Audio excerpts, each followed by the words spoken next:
Can you believe that a United States president was nearly eaten? On September 2nd, 1944, 9 naval aviators were shot down over the island of Chichijima, but only George H.W. Bush survived.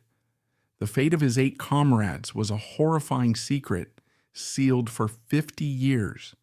They were beheaded, and their bodies were served as food at Japanese officer sake parties.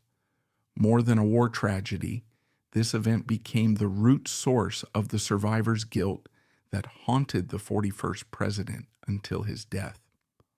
Born in 1924 in Massachusetts, Bush was American aristocracy. His father was a senator. His path to Yale was paved in gold. He was a child of privilege, sheltered in a world of tennis courts and summer estates. Up to this point, his timeline is linear. It is the predictable trajectory of the elite. But then, the world broke. Pearl Harbor shattered the illusion of safety, and for the first time, the golden cage of his upbringing felt like a prison. On his 18th birthday, against the advice of his family who wanted him to secure his education first, George Bush deferred his acceptance to Yale. He didn't want the safety of the classroom. He enlisted in the Navy. He became the youngest naval aviator in the fleet. Look at the photos from 1943. He looks impossibly young. There is a terrifying innocence in his eyes. He was eager, naive, and completely unprepared for the abyss he was about to fly into. He named his TBM Avenger bomber Barbara after the girl he loved back home. He painted her name on the side of a machine designed to kill. This detail underscores the heartbreaking duality of his existence. A boy playing at war, driven by a romantic notion of duty, unaware that he was flying straight toward an event that would strip away his humanity and leave him with a psychological scar that no amount of political power could ever heal. He thought he was fighting for democracy. He didn't know he was fighting to avoid being eaten. The magnitude of the horror waiting for George Bush stood in violent contrast to the world he left behind. The transition was a sudden, violent tear in the fabric of his reality. In late 1943, the young patrician from Massachusetts, who had never known a day of hunger or true physical danger, found himself thrust into the claustrophobic, oil-stained belly of the USS San Jacinto. This light aircraft carrier, affectionately and ironically dubbed the San Jack, was not the glorious vessel of recruitment posters. It was a floating industrial factory of war, a steel island where the smell of high-octane aviation fuel, sweat, and salt spray was a permanent, suffocating perfume. For a boy like Bush, who had grown up with the spacious lawns of Greenwich and the cool breezes of Maine, the San Jacinto was a sensory assault. But it was here, in the cramped ready rooms and the humid bunk quarters, that the innocent volunteer began to dissolve, replaced by a hardened, focused instrument of the United States Navy. This period established the baseline of his psychological state before the trauma occurred.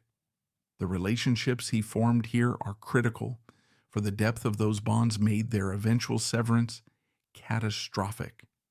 Bush was assigned to Torpedo Squadron 51.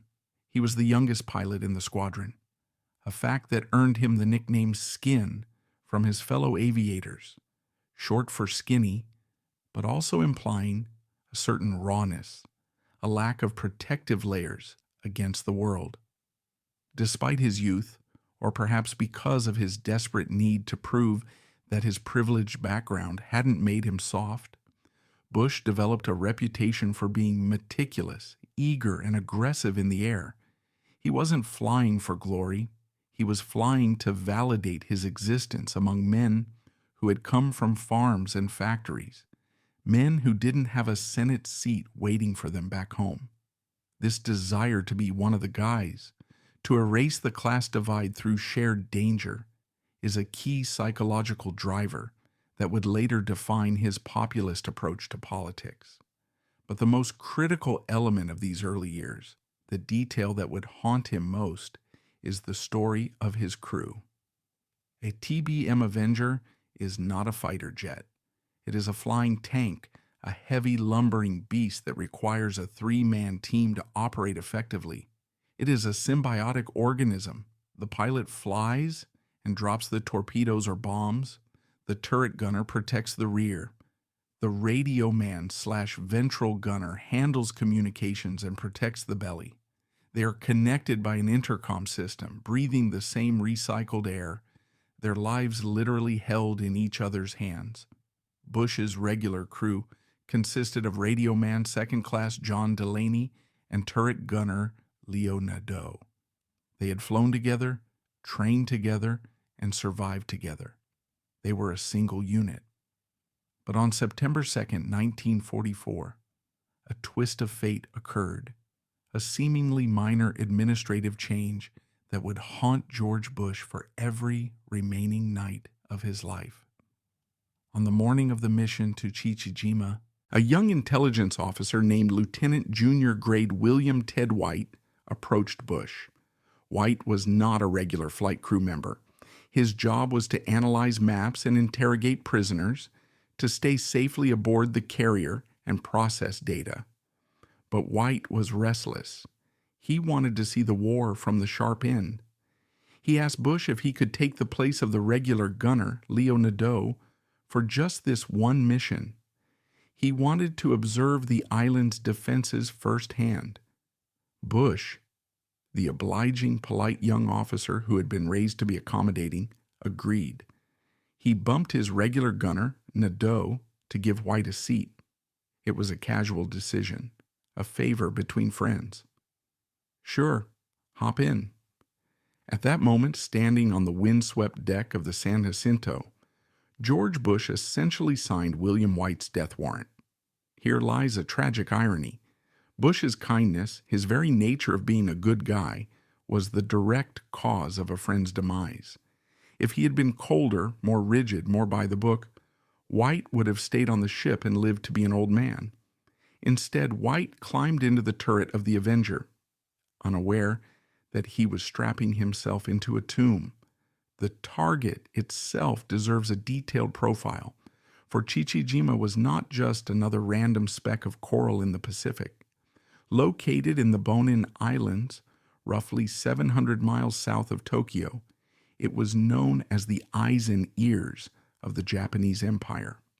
It was a fortress of volcanic rock, honeycombed with caves, tunnels, and reinforced concrete bunkers. Its strategic value was immense. It housed a long-range radio relay station that warned the Japanese mainland of incoming American B-29 bomber raids. Every time the B-29s launched from the Marianas to bomb Tokyo, Chichijima would spot them and radio ahead, giving the Japanese interceptors time to scramble. Taking out that radio tower wasn't just a tactical mission. It was essential to the entire strategic bombing campaign of the war. But the Japanese knew this. Under the command of Lieutenant General Yoshio Tachibana, the island had been turned into a porcupine of anti-aircraft artillery. Tachibana had crammed over 25,000 troops onto that small rock. They were dug in deep. They were cut off from supply lines, increasingly desperate, and led by a man whose brutality would soon become legendary. The morning of September 2nd, 1944, dawned with a deceptive crystalline beauty. The sky was a piercing blue, the sea calm. It was the kind of weather that pilots love for flying but hate for combat because it offered absolutely no cover. There were no clouds to hide behind. The Avengers would be naked against the blue canvas, perfect silhouettes for the Japanese gunners below. The briefing room on the San Jacinto was tense. The pilots of VT-51 knew the reputation of Chichijima. They called it Jima, and the name was spoken with a mixture of respect and dread. They knew the flak there was heavier than almost anywhere else in the Pacific theater. It wasn't the sporadic puff-puff of 25mm cannons they faced on other islands. It was a wall of heavy, radar-directed fire.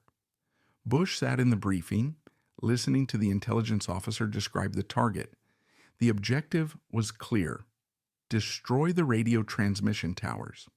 To do that, they would have to dive bomb. They would have to take their heavy, sluggish planes up to 12,000 feet, tip them over into a near vertical dive, and plummet straight down the throat of the enemy defenses, releasing their bombs at the last possible second to ensure accuracy. It was a tactic that required nerves of steel, because for the duration of the dive, the plane is moving in a predictable straight line, an easy target for any gunner who knows how to lead his aim. As the briefing ended, Bush walked to his plane, the Avenger he had named Barbara. He did his pre-flight walk-around. He checked the control surfaces, the tires, the bomb bay doors. He chatted with John Delaney, his loyal radio man, who was checking his gear in the belly of the plane. He greeted Ted White, the substitute gunner who was climbing into the rear turret. There was likely nervous laughter, the forced casualness that men adopt when they are about to do something terrifying. They strapped in. The engine of the Avenger coughed to life, a massive radial beast that shook the entire airframe. The smell of exhaust filled the cockpit. As the carrier turned into the wind to launch, Bush pushed the throttle forward. The plane surged down the deck, the catapult flinging it into the air. As they climbed to altitude, forming up with the other planes of the strike group, the world below them looked serene. But ahead on the horizon, the ominous shape of Chichijima began to grow. It looked like a dark, brooding beast rising from the sea. As they got closer, the deception of the peaceful morning shattered. The sky around the island was already stained with the black and gray puffs of exploding anti-aircraft shells. The Japanese were awake. They were waiting. And they were accurate. Bush checked his instruments. Everything was in the green. He looked over his shoulder at his wingmen. He keyed his mic to check in with Delaney and White. Their voices came back clear. "Loud and clear, Skipper." Those would be some of the last words he ever heard them speak. The formation reached the pushover point. This is the moment of truth in dive bombing. You are at 12,000 feet. The target is a tiny speck 2 miles below. You have to cut the throttle, deploy the air brakes, and push the stick forward until the nose of the plane is pointing almost directly at the ocean. Gravity takes over. The speed builds. The wind screams. Bush signaled the attack. He rolled the heavy Avenger onto its back and pulled the nose through the horizon, entering a 60-degree dive. The altimeter began to unwind frantically. 10,000 feet, 8,000 feet. The target, the radio tower, grew larger in his sights, but so did the muzzle flashes from the ground. This is the point where the timeline compresses. Time slows down for the man in the cockpit. Bush was focused entirely on keeping the crosshairs on the radio tower. He was ignoring the red tracers floating up past his canopy, ignoring the thumping concussions of the flak exploding nearby. He was a machine executing a program. But the Japanese gunners on Chichijima were good. They had practiced for this. They had calculated the dive angles. They put up a curtain of steel directly in Bush's path. At roughly 3,000 feet, just seconds before the bomb release point, disaster struck. It wasn't a subtle malfunction. It was a catastrophic, violent impact. A Japanese shell, likely a 57 millimeter or larger, slammed directly into the engine cowling of the Barbara. The impact shuddered through the entire airframe, nearly ripping the stick out of Bush's hands. But the physical impact was secondary to the immediate terrifying result: fire. The engine didn't just fail, it exploded into flames. Oil lines ruptured, spraying boiling, burning liquid over the windscreen, and more dangerously toward the cockpit. Smoke, thick and acrid, instantly filled the cabin. In that split second, George Bush faced the ultimate test of the pilot. His plane was dying. It was a flaming meteor screaming toward the earth at 300 miles per hour. Every instinct in the human brain screams, "Get out! Escape!" But Bush had a mission. He was close to the drop point. He had 4 500-pound bombs strapped to the belly of his burning plane. If he bailed out now, the bombs would miss, the radio tower would survive, and the mission would be a failure. The innocent volunteer was gone. In his place was a man possessed by duty. Ignoring the flames licking at the fuselage, ignoring the smoke blinding him, Bush kept the plane in its dive. He held the stick steady. He forced the dying beast to stay on target. He waited. 2,000 feet, 1,500 feet. Bombs away. He hit the release button. The aircraft bucked as the weight of the ordnance fell away. He had done it. He had completed the mission. Now and only now did he allow himself to think about survival. He hauled back on the stick, trying to pull the burning plane out of its dive before it smashed into the hills of Chichijima. The Avenger groaned under the G-forces, the wings flexing, the fire intensifying as the increased airflow fanned the flames. He banked hard to the right, turning toward the open sea, away from the island. He needed to get as far away from the Japanese shore batteries as possible before bailing out. He keyed the intercom, shouting over the roar of the wind and the fire, "Hit the silk! Hit the silk!" This was the command for Delaney and White to bail out. He waited for a response. He waited for the confirmation that they were jumping. But the intercom was dead. There was only static. Was the line cut by the explosion? Were they already dead? Or were they, at that very moment, struggling to open their hatches? Bush couldn't turn around to look. The smoke was too thick, and he was fighting to keep the plane level. He was flying a crematorium. He climbed out onto the wing. The wind was a hurricane. The slipstream tore at his flight suit. He looked back one last time at the cockpit, at the smoking ruin of his plane, and then he dove into the void. But in his panic, in the chaos of the moment, he made a mistake. He pulled the ripcord too early. He hadn't cleared the tail of the plane yet. The parachute blossomed, catching the air, but the momentum of his body slammed him backward. His head struck the horizontal stabilizer of the tail with a sickening crack. The fabric of the chute snagged on the metal for a terrifying second before ripping free. He was falling. He was bleeding profusely from a gash in his head. He was dazed, perhaps half-conscious. Above him, he saw the Barbara roll over and plunge toward the ocean. He scanned the sky, searching desperately for 2 other white canopies. He looked for Delaney. He looked for White. He needed to see them. He needed to know that his command had been heard.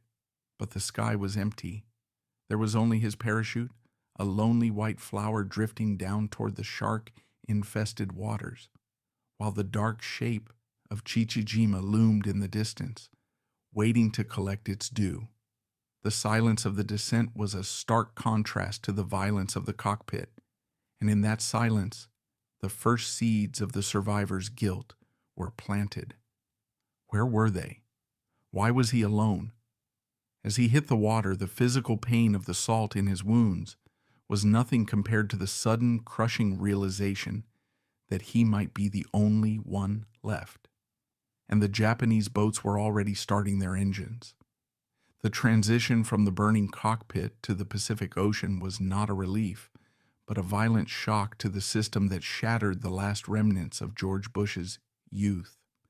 When he hit the water, the roar of the 2,000 horsepower engine vanished instantly, replaced by the suffocating silence of the deep and the stinging assault of salt water on his open head wound.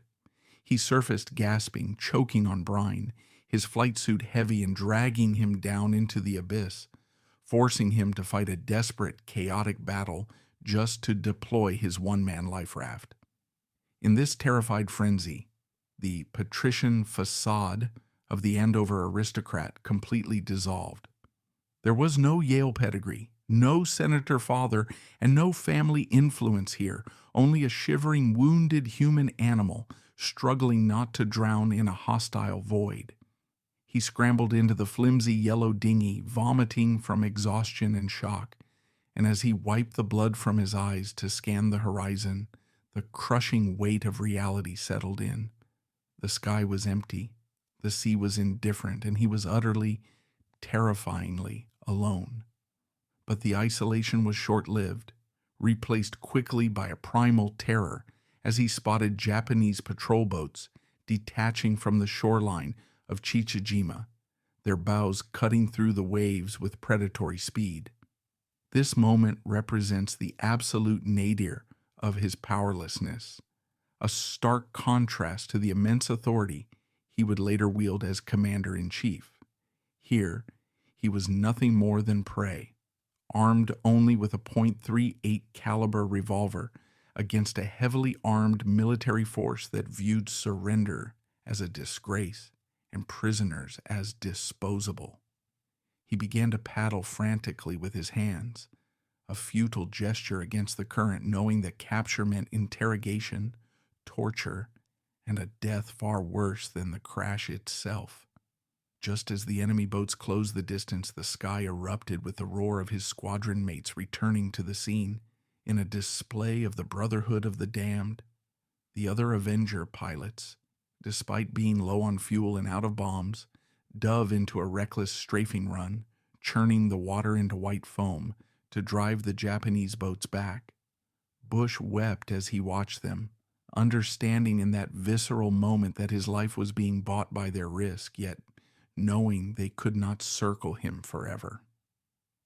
Then came the miracle that would define the rest of the 20th century. A shape broke the surface less than 100 yards away, not the wood of a Japanese boat, but the sleek black steel of the submarine USS Finback. The captain had made the incredibly risky decision to surface in broad daylight, right under the nose of the island's coastal batteries, to rescue the lone dot he had spotted through his periscope. This is the 15-minute gap that separates history as we know it from a dark alternative timeline. Had the Finback arrived just a quarter of an hour later, Bush would have been in Japanese hands and the American political dynasty would have ended before it began. The grainy film footage of this rescue captures the raw humanity of the event, as sailors hauled the limp, emaciated pilot onto the deck. A young man so depleted he could barely stand, his first words a mumbled, "Happy to be aboard," before his legs gave way. As he was helped down the hatch and the submarine dove to escape the incoming enemy shells, the physical safety of the vessel became a psychological prison. Down in the wardroom, as a medic stitched his head and handed him a cup of coffee, Bush asked the question that would haunt him for 50 years. "Did you see the others?" The sailors shook their heads and delivered the sentence that would become his life's burden. "Only you, sir. We only saw you." At that exact moment, while Bush was wrapped in a blanket in the sterile safety of the submarine, his comrades, Marv Mershon, Floyd Hall, and Jimmy Dye, were being dragged from the water by the very Japanese boats that had missed him. This divergence is the grotesque core of his trauma. While he was being saved, they were being bound with wire and beaten, beginning their descent into a nightmare of torture and cannibalism. The survivor's debt began to accrue interest in that silence, as the Finback slipped away into the deep, carrying a man who would spend the next 7 decades trying to justify why the universe had spared him and condemned his friends to the butcher's table.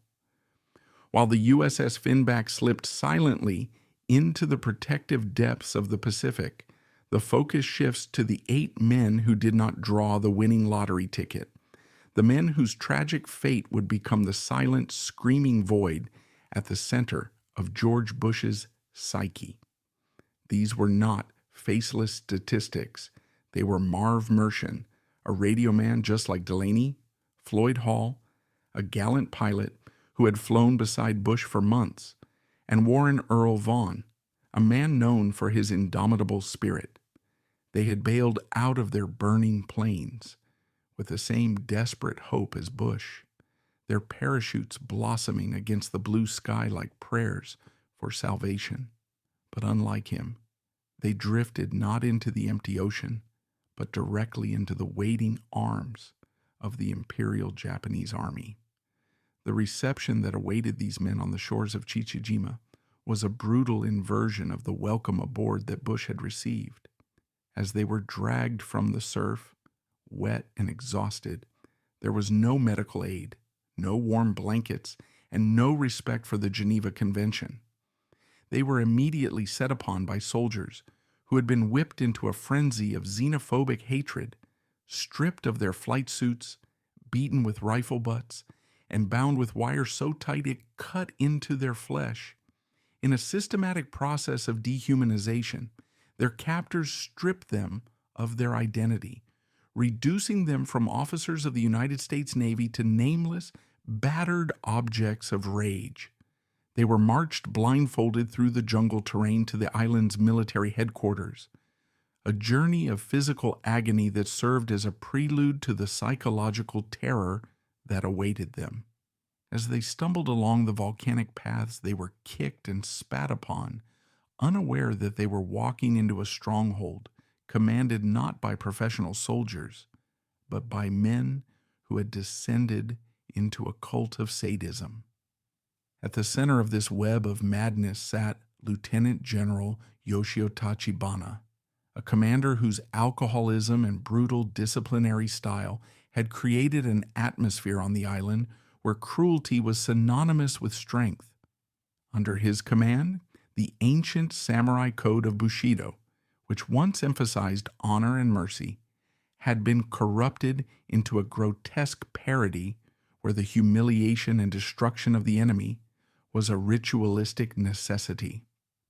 The American prisoners were thrown into makeshift cells, caves, or tied to trees, denied food and water, and subjected to interrogations that were less about gathering intelligence and more about inflicting pain. The tragedy is magnified by the realization of proximity.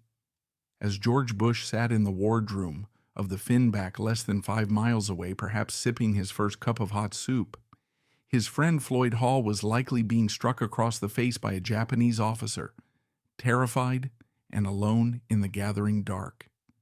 This simultaneous existence of safety and slaughter is the defining paradox of the Chichijima Incident, a haunting reality that proves geography is destiny, and that the difference between a future president and a tortured ghost is nothing more than the capricious drift of the ocean currents. The atmosphere on the island during those early days of September 1944 was thick with a dark bacchanalian energy, fueled by the impending sense of defeat in the flow of sake. The Japanese officers, led by the erratic and terrifying Major Sueo Matoba, began to view the prisoners not just as enemies to be killed, but as resources to be used for a darker purpose. They were not starving. The island had ample stocks of rice and canned goods. The impending horror was not born of survival necessity, but of a desire to forge a blood pact among the officers, a way to toughen the troops and bind them together in a shared atrocity. As the sun set over the Pacific, casting long shadows over the prison compound, the fate of the 8 men was sealed in a series of drunken conversations that drifted from execution to something far more sinister. The stage was set for a descent into absolute barbarism, and while the world would eventually celebrate the end of the war, the souls of these 8 men were about to be consumed by a darkness that would be classified top secret for half a century. To fully comprehend the depth of the abyss that George Bush so narrowly avoided, we must perform a forensic psychological autopsy on the men who held the power of life and death on that volcanic rock. The horror of Chichijima was not a random outbreak of mob violence. It was a top-down systematic descent into madness, orchestrated by 2 specific individuals whose names deserve to be etched in the annals of infamy alongside the worst war criminals of the 20th century. Lieutenant General Yoshio Tachibana and Major Sueo Matoba. Tachibana, the island's supreme commander, was a man whose military discipline had long been corroded by a toxic mixture of alcoholism and unchecked authority.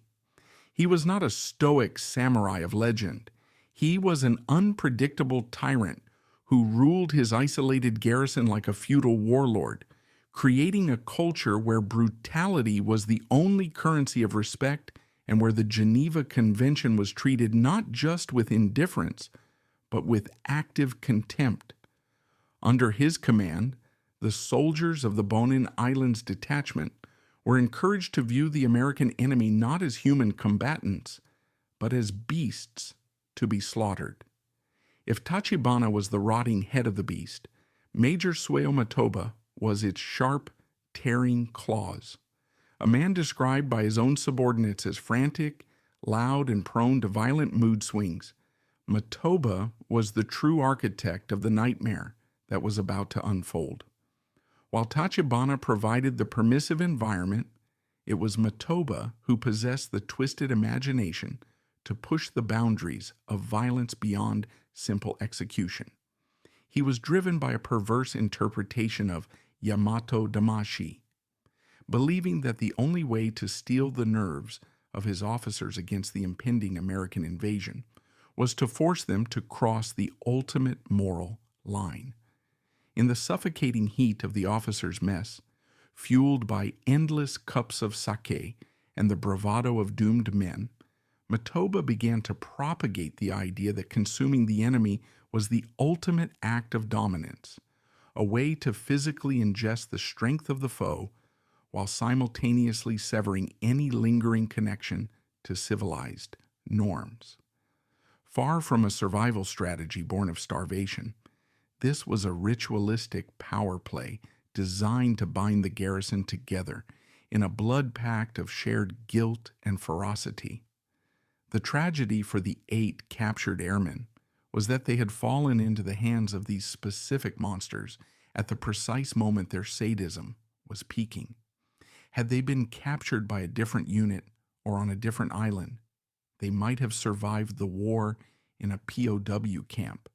Instead, they became props in Matoba's theater of cruelty. The preparations for the executions began with a terrifying casualness, as orders were barked not with solemnity, but with the excitement of a festival. Trenches were dug, swords were sharpened, and the officers gathered not with the reluctance of men following a grim order, but with the anticipation of a macabre spectator sport.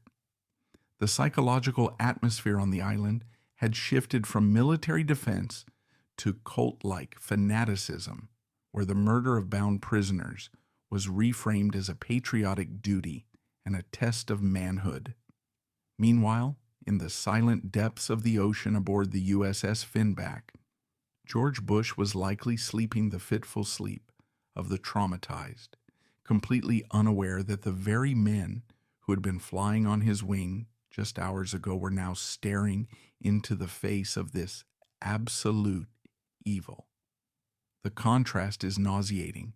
While Bush was being treated with gentle hands by American corpsmen, receiving antiseptic for his cuts and warm food for his belly, his friends were being dragged to the edge of freshly dug graves, surrounded by jeering officers who looked at them, not as human beings, but as livestock. This specific divergence of fates, the 15-minute gap between the submarine's rescue ladder and Matoba's sword, is the haunting reality that would later define Bush's fatal hamartia. He didn't just escape death. He escaped a specific, personalized hell designed by a madman, leaving him to wonder forever why the universe had granted him the mercy of the submarine while abandoning his brothers to the monsters of Chichijima. The narrative now descends into the absolute nadir of human conduct, a sequence of events so vile that it strains the very limits of belief and explains why the United States government chose to seal these files for half a century to protect the sanity of a nation. The execution of the American airmen was not the conclusion of the violence on Chichijima. It was merely the culinary preparation for a ritual that would stain the soul of every man present. In a scene that resembles the darkest fiction, but is grounded in the cold, sworn testimony of the Guam War Crimes Tribunal, Major Matoba issued the order that crossed the final boundary of civilization. The bodies of the executed men were not to be buried, but butchered. Specifically, he demanded the chemo, the liver, and the thigh meat from the freshest corpses, including that of Marv Mershon, a young radio man who had served in the same skies as Bush and Floyd Hall, a pilot of immense promise. Under the flickering light of torches and the drunken gaze of officers, the island surgeon, Dr. Taraki, was forced to perform the most grotesque autopsy imaginable, carving into the bodies of men who had been alive and breathing just hours before, extracting human organs as if he were preparing livestock for a market, while the victim's blood soaked into the volcanic soil. The meat was transported to the officers' mess hall, a mundane military building that was transformed that night into a temple of depravity. There, the flesh of the American boys was washed, pierced with bamboo skewers, and cooked with soy sauce and vegetables, the smell of grilling meat mingling with the fumes of sake and cigarette smoke. This was not a desperate meal eaten in the shadows by starving men. It was a celebratory banquet hosted by General Tachibana and Major Matoba, attended by the island's elite officers who laughed and boasted as they consumed the remains of their enemies. They believed in their alcohol-fueled delusion that eating the chemo would transfer the strength and courage of the American aviators into their own bodies, a primitive and cannibalistic superstition that turned highly trained military officers into ghouls. Matoba, with the manic energy of a ringmaster, insisted that everyone partake, mocking those who hesitated, ensuring that the guilt was collective and that no one could claim innocence when the dawn arrived. They toasted the emperor, they toasted victory, and they ate the flesh of men who had parents, sweethearts, and futures waiting for them in Ohio and Texas, oblivious to the fact that they were committing a crime that would eventually lead them to the gallows. At the exact hour this macabre feast was taking place, perhaps at the very moment a piece of Marv Mershon was being lifted to a Japanese officer's lips, George H.W. Bush was likely sitting in the cramped mess hall of the USS Finback, eating a ration of canned peaches or hot soup. The physical act of eating serves as the gruesome link between the two timelines, one man eating to nourish his broken body so he could return to the fight, and his enemies eating to destroy the very humanity of his brothers. Bush was swallowing sustenance. They were swallowing sin. He did not know it then. He would not know it for decades. But the ghost of Marv Mershon was sitting beside him on that submarine, a silent witness to the divergence of their fates. Bush's survival was no longer just a matter of luck. It was now a matter of sacred obligation, for he had retained his life while his counterparts had been reduced to meat on a plate. This specific horror defines the absolute brutality of the Chichijima Incident. It wasn't just murder. It was the total obliteration of the victim, a denial of even the dignity of a grave. When the war ended, there were no bodies to send home to the Mershon or Hall families. Only empty coffins and vague telegrams about missing in action, because the physical evidence of their sons had been consumed in a drunken stupor. This is the secret that George Bush walked around with for 50 years, the invisible weight that pressed down on his shoulders every time he stood at a podium or signed a bill. He was the one who got away, the one who didn't end up on the table, and that realization, when it finally came, would retrospectively color every single moment of his post-war life with a shade of midnight black. The survivor's debt was infinite because the crime committed against his friends was absolute.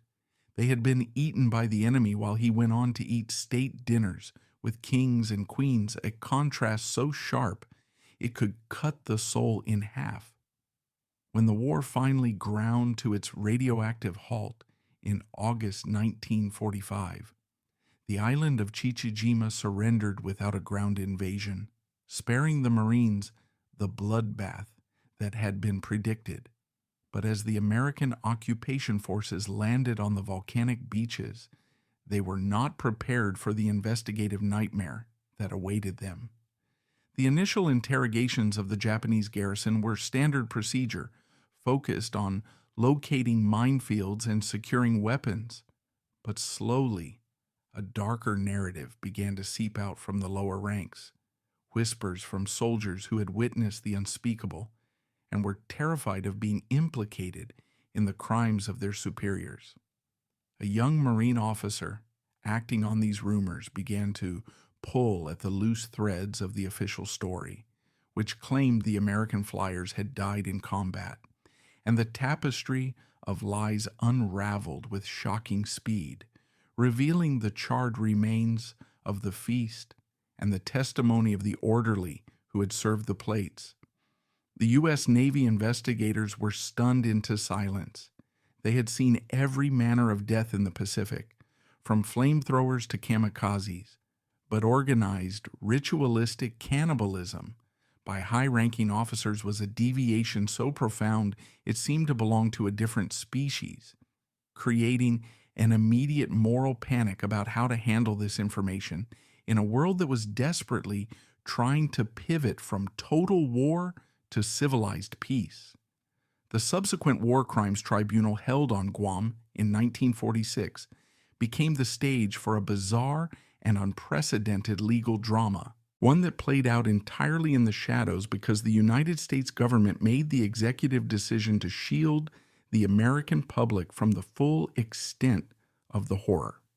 The prosecutors faced a grotesque legal loophole.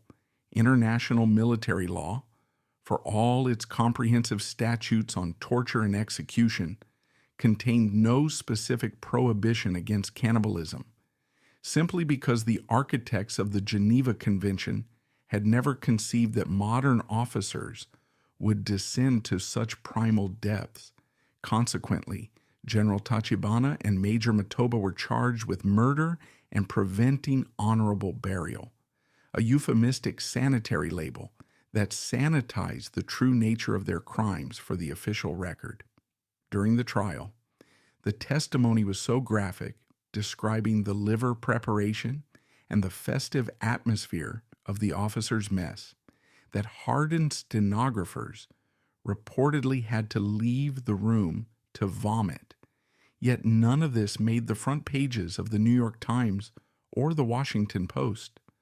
The courtroom was sealed, the transcripts were stamped top secret, and the decision was made that the families of Marv Mershin, Floyd Hall, and the others would never be told how their sons really died. This great silence was an act of benevolent deception, a state-sanctioned lie designed to protect the collective psyche of the American people who were celebrating the moral clarity of their victory. The government reasoned that knowing their boys had been eaten would inflict a trauma so deep it could never heal. So the families were sent standard telegrams stating their sons were killed in action or lost at sea, granting them the closure of a clean, heroic death. But this silence had a second, unintended victim, George H.W. Bush. He returned to Connecticut a decorated hero, a man who had done his duty and survived, but he was completely oblivious to the reality that lay in the sealed archives. He married Barbara, he attended Yale, he started his family, all while walking on a crust of ice over a lake of blood, unaware of the monsters swimming beneath him. The innocent volunteer had become the unknowing survivor, and this lack of knowledge created a cruel, dramatic irony that defined his early adulthood. The most heartbreaking manifestation of this ignorance is found in the letters George Bush wrote to the families of his lost crewmates John Delaney and Ted White in the months immediately following the war. With the earnest, aching sincerity of a young man trying to offer comfort, he described their deaths as he believed they happened, quick, clean, and perhaps due to a parachute failure or the explosion of the plane. He wrote to comfort them, to tell them their sons died heroes, unaware that he was unknowingly participating in the government's cover-up. He carried the guilt of their deaths, yes, the survivor's debt of being the one who lived, but it was a clean guilt rooted in the combat itself, not the polluted, toxic guilt of the true atrocity. He was a man mourning a traffic accident while the reality was a torture chamber. This disconnect between what Bush thought happened and what actually happened created a phantom pressure in his life, a subconscious drive to overachieve, to be perfect, to be the good man for everyone, because deep down, in the lizard brain of the survivor, he sensed that the debt he owed was far larger than just 2 lives lost in a crash.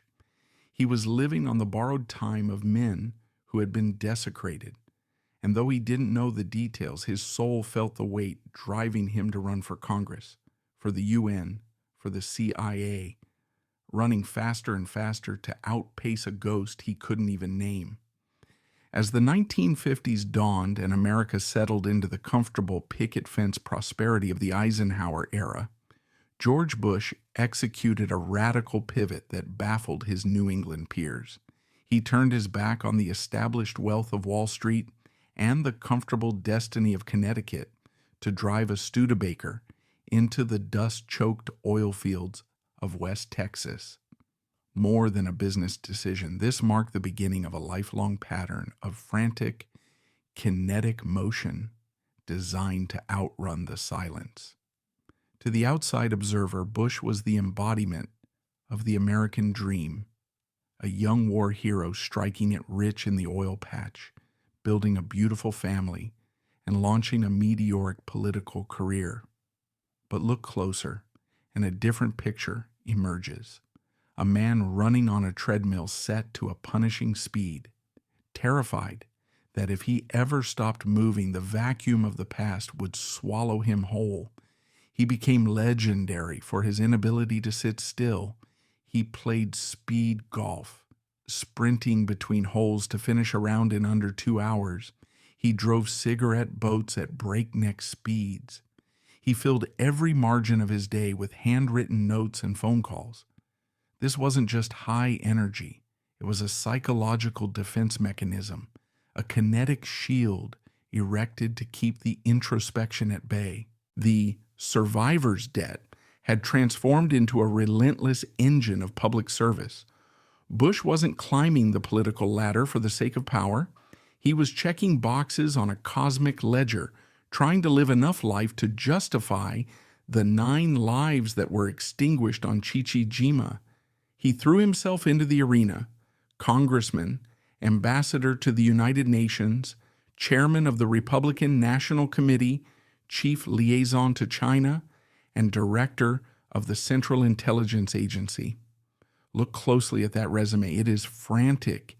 He took jobs that others avoided. He moved his family around the world. He accepted thankless tasks like defending Nixon during the Watergate, all with a dutiful soldier-like compliance. He was living for Marv Mershon, who never got to have a job. He was raising a large family for Floyd Hall, who never got to have children. He was serving his country for Ted White, who never got to come home. Every title he acquired was not a trophy, but a down payment on a debt that could never be fully settled. A way of saying to the universe, look, I am making it count. I am not wasting the second chance.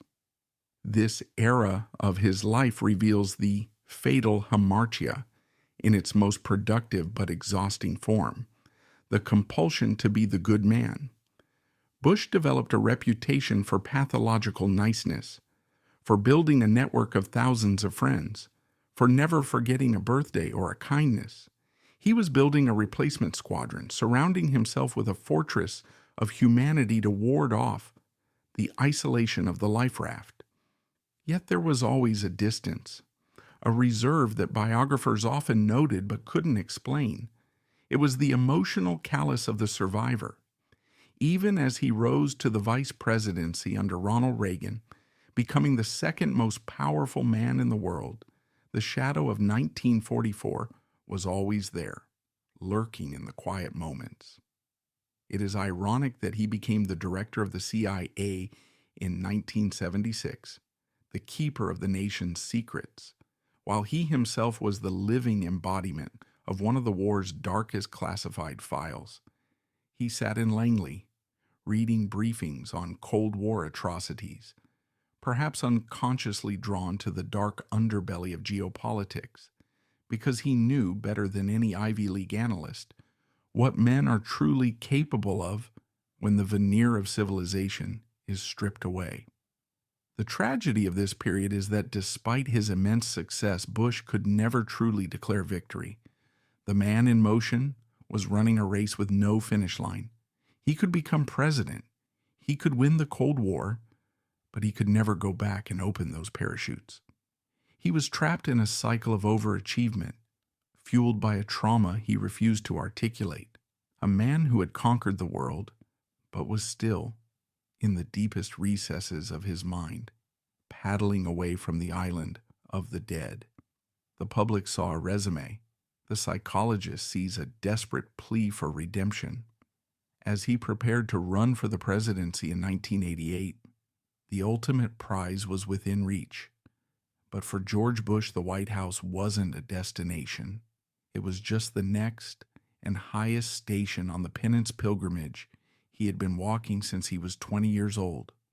When George H.W. Bush finally ascended to the presidency in 1989, achieving the ultimate office he had spent 40 years running toward, the man in motion was finally forced to sit still behind the resolute desk.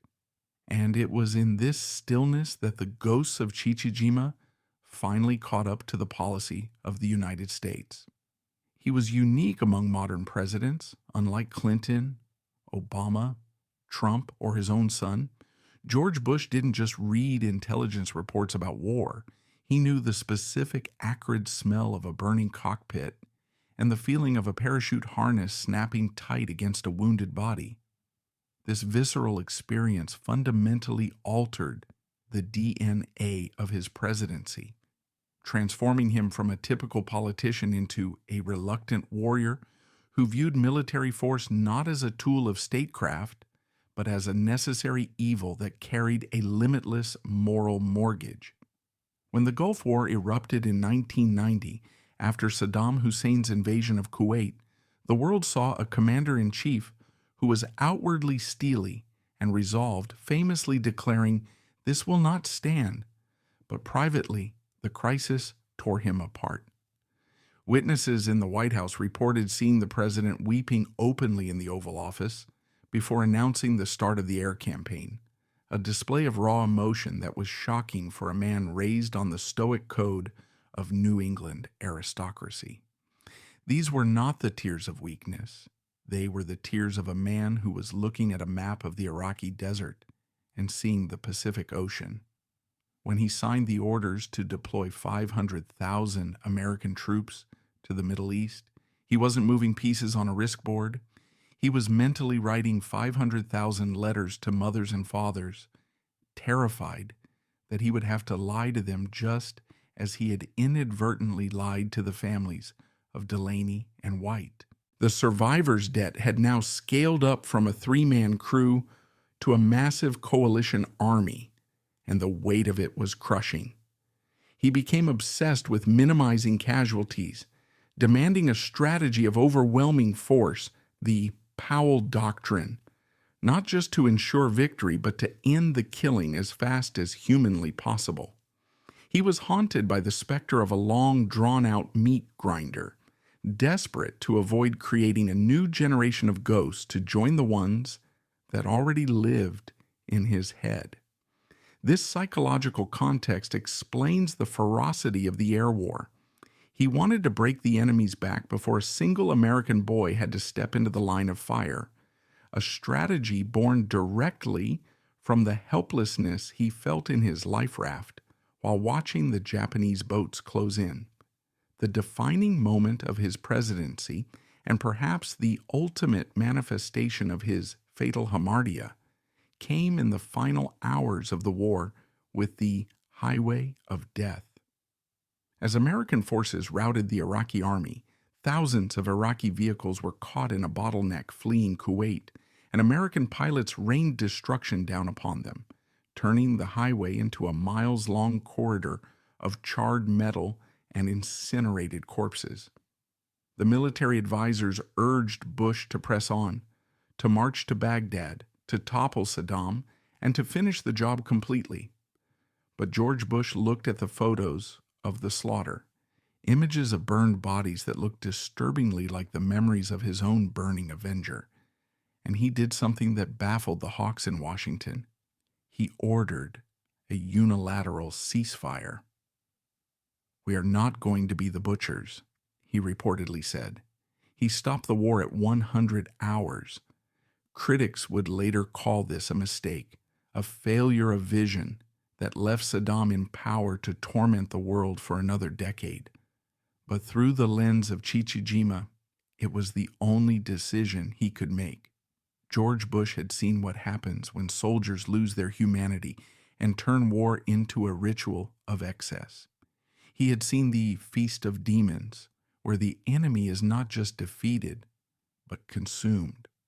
By stopping the slaughter on the Highway of Death, he was drawing a line in the sand that Major Matoba had crossed in 1944. He refused to preside over a massacre. He refused to let his army become a machine of unnecessary death. He chose mercy for the enemy soldiers because he knew that once the line of civilized conduct is crossed, there is no coming back. He ended the war not as a conquering Caesar, but as a traumatized veteran who had seen enough death for one lifetime, proving that his legacy was not about the territory he conquered, but the restraint he exercised when the gun was in his hand. The year 2003 marked the final shattering of the protective glass that had encased George Bush's memories for nearly 60 years. He was now an old man, nearly 80, his presidency a decade behind him, his son George W. Bush sitting in the Oval Office waging his own wars. The man in motion had finally slowed down, his frenetic energy replaced by the frailty of age and the onset of Parkinson's disease. It was in this vulnerable twilight that the unsealed horror finally arrived on his doorstep in the form of a historian named James Bradley. Bradley was researching a book titled Flyboys, a chronicle of the air war in the Pacific, and through diligent digging into the dusty, declassified archives of the war crimes tribunals, he had unearthed the full, unredacted transcripts of the Chichijima trials. He had found the testimony about the liver, the thigh meat, the soy sauce, and the sake. He had found the truth that the U.S. Navy had buried in 1946. Bradley traveled to Houston to interview the former president. He sat down with the old man in a quiet room, surrounded by the mementos of a life of unparalleled success. Photos with queens, pieces of the Berlin Wall, the trappings of power. And then gently but relentlessly, he laid out the facts. He told George Bush exactly what had happened to Marv Mershon. He told him about Floyd Hall. He filled in the 50-year gap between the clean death Bush had imagined and the grotesque reality that had actually occurred. The reaction was devastating. For 6 decades, Bush had carried the guilt of a survivor, but it was a survivor of combat. Now he was the survivor of a Holocaust. He learned that while he was eating ice cream on the Finback, his friends were being butchered in a ritual that defied all concepts of human decency. The emotional dam that had held back the ocean of trauma since 1944 finally broke. The patrician facade, the stiff upper lip of the New England aristocrat, crumbled into dust. George Bush wept.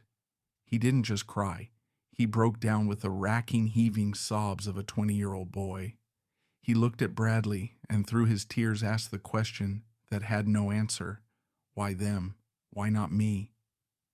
This moment transforms the story from a war biography into a tragedy. The revelation retroactively poisoned his entire past.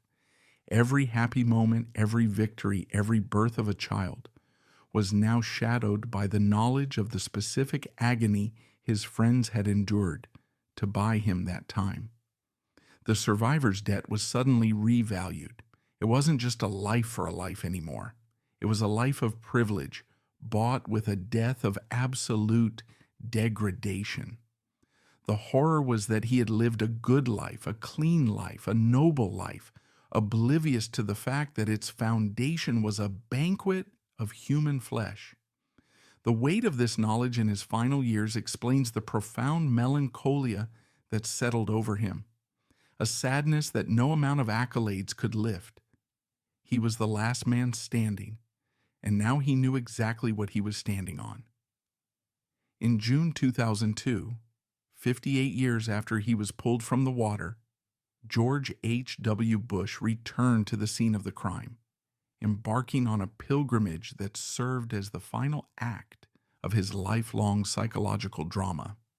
He was no longer the dashing young aviator with a future to forge, nor the commander-in-chief with an army at his disposal. He was a 78-year-old man, his body beginning to betray him, his movements stiffened by the early stages of Parkinson's, walking with the fragility of someone carrying a burden far heavier than his physical frame. This journey back to Chichijima was not a victory lap or a standard diplomatic photo opportunity. It was a confrontation with the ghost that had dictated the rhythm of his entire existence. As the boat cut through the same Pacific swells that had once tossed his tiny yellow life raft, the former president sat on the deck staring into the deep, inscrutable blue of the ocean. To the cameras and the reporters accompanying him, this was a historical documentary moment, but to Bush it was a terrifying regression. The intervening decades of power, the summits with Gorbachev, the wars in the Middle East, the roar of the crowds, all of it faded into static against the silence of this specific patch of water. He was stripping away the layers of his life, returning to the point zero, where his timeline had split from that of his crew, seeking to bridge the 15-minute gap that had separated his survival from their slaughter. When the boat reached the approximate coordinates where the USS Finback had surfaced in 1944, the engines were cut, and the silence that descended was heavy with the weight of the unsaid. Bush stood at the railing, flanked by his wife Barbara, the woman whose name had been painted on the side of the burning plane, and prepared to perform the only ritual left to a survivor, the offering of flowers. He held a wreath of white blossoms, his hands trembling not just from age, but from the resurgence of that ancient visceral adrenaline. This was the innocent volunteer meeting the old statesman in a funeral rite that was half a century late. As he tossed the wreath into the water, watching it bob on the surface just as he had bobbed in his raft, the patrician facade that had held him together through political defeats and global crises finally dissolved completely. He wept openly, his face contorted in a grimace of raw, unfiltered pain that shocked those who were used to his stoic public persona. These were not the polite tears of a dignitary at a memorial service. They were the agonizing sobs of a man apologizing for the crime of being alive. In that moment of communion with the sea, the survivor's debt was laid bare for the cameras to see. He spoke to the water, to Delaney and White, and perhaps to the 8 men who had been consumed on the island. "I wonder if I could have done something different," he said, his voice cracking. I wonder if I kept the plane in the dive too long. I wonder if I ordered them out too late. Even after a lifetime of service, after rising to the highest office in the land, after shaping the course of the 20th century, George Bush was still bargaining with the past, still trying to litigate the physics of a crashing plane to find a way to save his friends. The tragedy of this scene is the realization that no amount of success can fill the void left by the feast of demons. He had lived a life of monumental consequence, yet standing there on the deck, he felt small, humbled by the randomness of his own survival. He was trying to tell them that he hadn't wasted the gift they had unwillingly given him, that he had run the race as hard as he could, but the ocean, indifferent and vast, offered no absolution, only the rhythmic lapping of waves against the hull, echoing the heartbeat of a 20-year-old boy who was still waiting to be rescued. George Herbert Walker. Bush's life was not merely a standard political biography. It was a testament to trauma and survival. When viewing the full arc of his existence, from the burning cockpit of the Avenger to the quiet tears on the boat deck at Chichijima, the final verdict is neither a eulogy nor a condemnation, but a recognition of a profound psychological truth. The 41st President of the United States was a product of a specific, grotesque miracle. He was not merely a man of ambition. He was a man running a lifelong marathon against the guilt of being alive.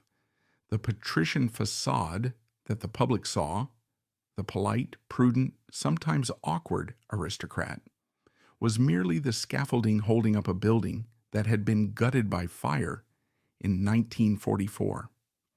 If we strip away the titles and the wars and the elections, we are left with the fatal hamartia that defined him, the survivor's debt.